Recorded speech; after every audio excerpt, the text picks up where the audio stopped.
मंच मैं तो सिर्फ एक ही बात करना चाहूंगा, आपने जो पार्टी चुनी बहुजन समाज पार्टी, ये बहुत अच्छी पार्टी चुनी है। 2009 में इसी बहुजन समाज पार्टी ने जगदीश राणा जी को एमपी बनाया था और अब 2024 में यही बहुजन समाज पार्टी आपको एमपी बनाएगी। सब समाज इस क्षेत्र में जहां प्रोग्राम हो रहा है, आज की तारीख में जो चुनाव चल रहा है, लोगों ने, सभी लोगों ने चुनाव को बिरादरियों में बांटने का काम किया है, लेकिन बहुजन समाज पार्टी के साथ सर्व समाज है। किसी एक बिरादरी से, किसी एक धर्म से कोई चुनाव नहीं जीतता। सभी लोग जब साथ मिलकर चलते हैं तभी चुनाव जीता जाता है। आज आपके पहली बार आपके विचार सुने, बहुत बढ़िया हमें आपकी बात लगी। हम इतना, क्योंकि मैं भी गुर्जर समाज से हूँ, जहाँ ये प्रोग्राम हो रहा है चौधरी वेदपाल पत्रू जी का, मेरे बड़े भाई है डायरेक्टर साहब करने के, इनके आवाज पर, क्योंकि यहाँ जितनी भी पब्लिक बैठी है, यहाँ कोई आम पब्लिक नहीं है, कोई बीडीसी है, प्रधान है, सभी सेक्टरों के अध्यक्ष है, बहुत सम्मानित और जिम्मेदार लोग एकत्र हुए हैं यहाँ पे। ये आश्वस्त करना चाहते हैं आपको कि नकुड़ विधानसभा आपको बम्पर वोट से जिता कर भेजेगी। हाँ, जिस समाज का कैंडिडेट होता है उस समाज की भी जिम्मेदारी होती है, वो किस संख्या में आपके साथ चलेगा। रही बात मेरे समाज की, गुर्जर समाज की, जिस समाज से मैं आता हूं, इस समाज को अगर सबसे ज्यादा सम्मान किसी पार्टी ने दिया है तो बहुजन समाज पार्टी ने दिया है। चाहे कैबिनेट मंत्री हो, बिना किसी पद के जगवीर गुर्जर को कैबिनेट मंत्री बनाया हो, गुर्जर समाज का जिला पंचायत चेयरमैन हो, राज्य मंत्री हो, कई निगमों के अध्यक्ष हो, ये सिर्फ बहुजन समाज पार्टी में है। बहन जी हमारे समाज का सबसे ज्यादा प्यार भी करती है और सम्मान भी करती है, और जो बहुजन समाज पार्टी में रहने वाले मेरे समाज के लोग हैं, वो बिरादरी नहीं, वो पार्टी के साथ चलते हैं। आपका सम्मान में, आपके मान में कोई कमी नहीं होगी। इन्हीं शब्दों के साथ भगवान आपको विजय करे। जय भीम, जय भारत, खुदा भी धन्यवाद। जिन्होंने इतनी बड़ी व्यवस्था करके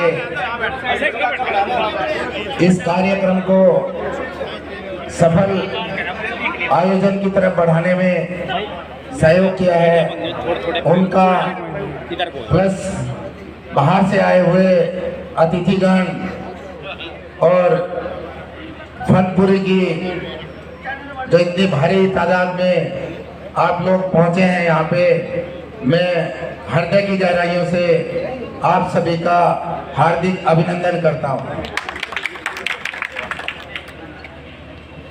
अभी 2-3 बातें मैं बता देता हूँ। सभी असमंजस की स्थिति में रहेंगे कि भाई राणा जी कहाँ से आ गए और कैसे टिकट मिल गया और कैसे बहुजन समाज पार्टी के डायरेक्ट ही 6 ठोक दिया। कभी राजनीति में नहीं है, राजनीति बैकग्राउंड नहीं है, और ये कैसे डायरेक्ट 6 मार दिया, सीधा देश की सबसे बड़ी पंचायत का जो टिकट लेके हम सबके बीच में आ गए। मैं बता रहा हूं, मेरे मन की इच्छा थी कि मैं कुछ ऐसा करके जाऊं कि जो इस राजनीति से हटके हो। राजनीति से हटके कुछ करना चाह रहा था। आया, मन की इच्छा हुई कि भाई मुझे लोकसभा का टिकट चाहिए और बहन मायावती जी वाली पार्टी से ही चाहिए। तो उसके लिए एक लंबी कतार थी, वहां पे एक लंबी कतार थी। हर कोई अपनी उम्मीदवारी और हर कोई अपनी दावेदारी पेश कर रहा था। मैं नया था, राजनीति की ABC बिल्कुल नहीं पता थी, और डायरेक्ट बोलते हैं ना कि मेरा डायरेक्ट इंटरव्यू हुआ बहन मायावती जी के दरबार में, और जो मुझसे पहले अपनी उम्मीदवारी रख रहे थे सभी राजनीतिक बैकग्राउंड से थे, तैयार होके गए थे कि भाई हमें क्या बोलना है, किस तरीके से बताना है। उनके पास अपनी पूरी की पूरी लिस्ट लेके गए थे। और मैं एक सैनिक हूँ, लगभग 22.5 साल मैंने नौकरी करी है सीमा सुरक्षा बल में, और भाई मैं सीधा साधा ही पहुंच गया दरबार में। और जब बारी बारी से सबने अपना अपना प्रस्ताव रखा, जब मेरी बारी आई, मेरे से बहन मायावती जी ने सीधा सा सवाल किया भाई राणा, आप सीमा सुरक्षा बल में नौकरी करके आए हैं, आप क्यों ये टिकट चाहते हैं, आपका विजन और मिशन क्या है? तो भाइयों, मैं सीधा सा बता देना चाहता हूं कि जो मेरी राजनीतिक बैकग्राउंड नहीं है और जो मेरी मन की आवाज और जो मेरी अंतरात्मा की आवाज और जो कैराना लोकसभा क्षेत्र के लिए जो मेरा मिशन और विजन है, मैंने बहन जी के सामने रख दिया। और आप विश्वास नहीं करेंगे कि अगली 2 मिनट में आपके इस सैनिक को स्वीकृति मिल गई थी। और इसके पीछे साथ साथ स्वीकृति तो मिली। भाई मुझे पता नहीं मैं किस स्तर तक बहन जी को प्रभावित कर पाया, लेकिन उनकी मेरे प्रति उदारता और मुझे एक बहुत बड़ी जिम्मेदारी के प्रति उदारता, ये बताना चाह रहा हूं मैं कि जैसे उन्होंने मुझे स्वीकृति दी, स्वीकृति के साथ साथ उन्होंने मुझे बताया कि मैं इस स्वीकृति के साथ साथ आपको कुछ गिफ्ट भी दे रही हूं। और वो गिफ्ट था, बहन जी ने जिस समाज से बहन जी आती हैं उस समाज की 3 लाख वोटों का गिफ्ट भी साथ में दिया था। अभी मेरे अध्यक्ष जी पीछे से बता रहे हैं कि वो आंकड़ा बढ़ के भी 370 का हो गया। तो वो जो 3 लाख वोटों का जो गिफ्ट दिया, असमंजस में था कि ये 3 लाख वोटों का गिफ्ट मिला तो है, ये 3 लाख वोट है कहां? एक मन के अंदर शंका थी, ये 3 लाख वोट आएंगे कहां से, है कहां पे? आदेश बहन जी का लेके आ गया, नामांकन भर दिया। और नामांकन भरने के बाद में एक आवाज दे के बोला कि मैं हमारे परम पूजनीय संत रविदास जी के मंदिर से मैं अपने चुनावी प्रचार की शुरुआत करना चाहता हूं। और मैं मोरा गांव पड़ता है, मैं वहां पे संत रविदास जी के मंदिर में गया, संत रविदास जी के सामने मत्था टेका। और मत्था टेकने के बाद में जब मैं वहां से मंदिर से बाहर निकला तो बाहर में एक बहुत बड़ा जन सैलाब था। मुझे उस जन सैलाब को देखने के बाद 1 मिनट समझने में देर नहीं लगी कि ये 3.5 लाख वोट यही हैं।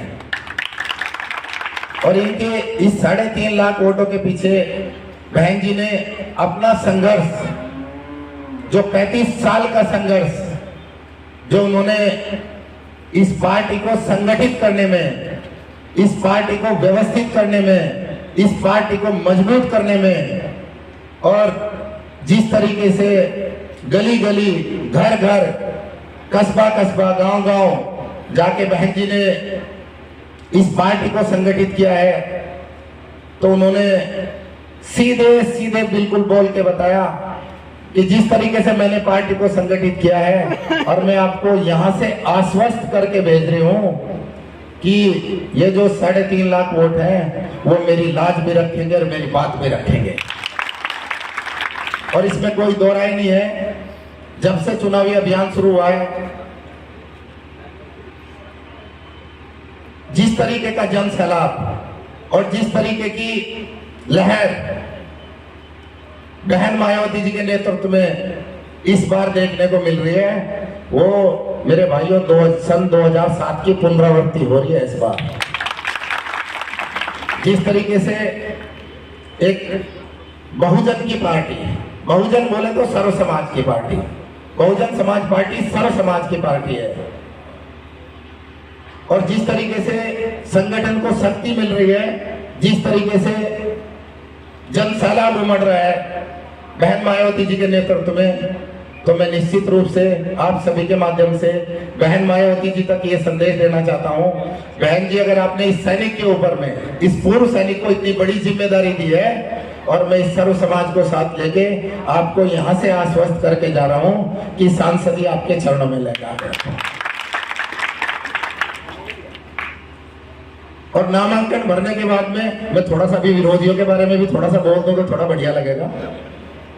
जब हमने अपना नामांकन भरा, उससे पहले स्थिति ये थी कि एक साइड में भैया और दूसरी साइड में दीदी, दोनों के दोनों आराम से एयर कंडीशन में बैठ के एंजॉय कर रहे थे और दोनों के दोनों अपने अपने आंकड़े लेके बैठे थे। अब भैया तू भी जीत गया और दीदी तू भी जीत गई। भैया जिस दिन बहन जी ने घोषणा की बहुजन समाज पार्टी के लिए, मेरे भाइयों दोनों की नींद खराब होगी और स्थितियां दिन पर दिन बहुजन समाज पार्टी के पक्ष में जा रही है और हर दिन एक नया दिन होता जा रहा है। शुरुआती दौर में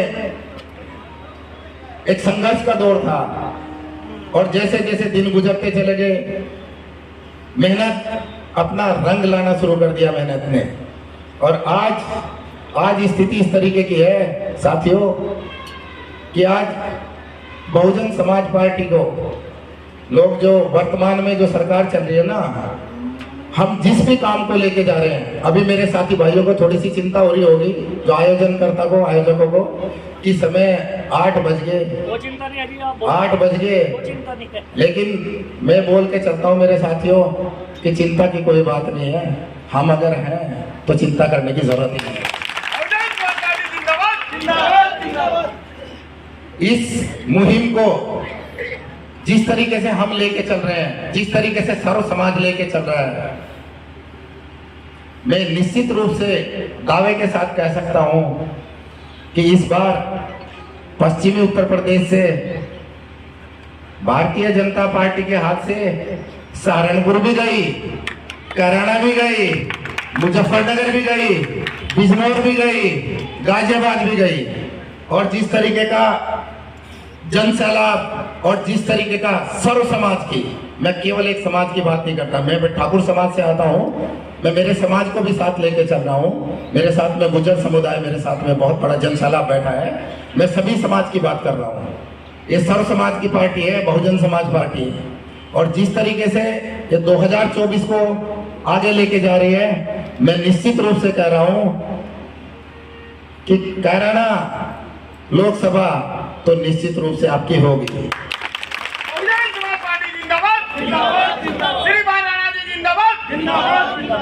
आज इस मंच के माध्यम से मैं आज सुबह की मैं बात बता देना चाह रहा हूं। आज सुबह मेरे से सीधे पत्रकारों का सवाल था कि भाई आपके साथ में 2 राजनीतिक घराने हैं, एक की चौथी पीढ़ी है और एक की दूसरी पीढ़ी है, आप उनसे कैसा मुकाबला करोगे? आपका उनसे मुकाबला कैसे है? वो तो एक राजनीतिक घराने से, आप तो एक फौजी आदमी हो। तो मेरा सीधा सा जवाब था, ये लोकतंत्र है और जिसके साथ इस तरीके का जन सैलाब, इस तरीके की जनशक्ति होती है, उसको 2 राजनीतिक घराने तो क्या 100 राजनीतिक घराने नहीं करा सकते। और जो इच्छा शक्ति और जो मजबूती, मैंने तो सीमा सुरक्षा बल में 22.5 साल नौकरी करी है, सीमाओं को सुरक्षित किया है, अपने देश को सुरक्षित किया है, आक्रांताओं से अपने देश को सुरक्षित किया है। ये कैराना लोकसभा का ये 180 किलोमीटर का एरिया है। मेरे भाइयों, राजनीति नहीं आती। एक जिम्मेदारी मैं आपको देके जा रहा हूं और एक जिम्मेदारी मंच के माध्यम से लेके जा रहा हूं। आपकी जिम्मेदारी है मुझे संसद तक पहुंचाना और मेरी जिम्मेदारी है संसद को कैसे चलाया जाए। आपको यहां से एक और बात का आश्वासन देके जा रहा हूं कि राजनीति चढ़ी नहीं है और ऊपर वाले से प्रार्थना करूंगा कि राजनीति कभी मेरे सर के ऊपर हावी हो भी ना। मेरे अगर सर के ऊपर अगर हावी हो तो सर्व समाज हो और मेरा क्षेत्र हो। मैं क्षेत्र के विकास के लिए कुछ मेरे मिशन है, कुछ मेरे टारगेट हैं जिनको पूरा करने का इरादा करके लेके आया हूं। बिल्कुल एक पैसे का लालच, मैं मंच के माध्यम से फिर बोल रहा हूं, न एक पैसे का लालच था, न है और न कभी एक पैसे का लालच रहेगा।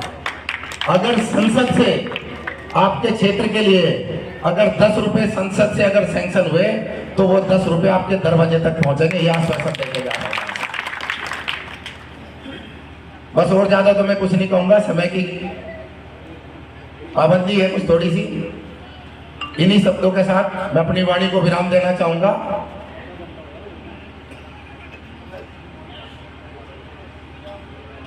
एक चीज और साथ साथ में कहना चाहूंगा, कल की रैली का जिक्र नहीं हुआ, कल की रैली का भी एक बार जिक्र कर देता हूं। कल जिस तरीके से बहन जी ने अपना शीर्ष नेतृत्व कैसे होता है, जिस तरीके से परिचय दिया, जिस तरीके से सर्व समाज की बात कही, जिस तरीके से डिप्लोमेटिक बात नहीं करी, एक जो मन की आवाज थी और दिल की आवाज थी, वो मन की आवाज और दिल की आवाज जनता के साथ शेयर की और बातों ही बातों में, इशारों इशारों में बता के गई कि आपको कहां जाना है और किसके साथ जाना है। बस इन्हीं शब्दों के साथ एक चीज और मैं बता रहा हूं कि एक चीज का आश्वासन और देके जा रहा हूं। आपने वोट तो पिछले 5-10 साल से लगातार सभी को देके आ रहे हैं। मैं आश्वस्त करके जा रहा हूं कि अगर आपने इस बार इस सैनिक को अगर मौका दिया तो निश्चित रूप से आपको जिंदगी में कभी ये मलाल नहीं होने दूंगा कि जिसको वोट दी थी वो गलत वोट हो। बस इन्हीं शब्दों के साथ अपनी वाणी को विराम देता हूं। जय हिंद, जय भारत, जय भीम। बहुत बहुत धन्यवाद है भाई। सम्मानित साथियों, कैराना के लोकसभा के प्रत्याशी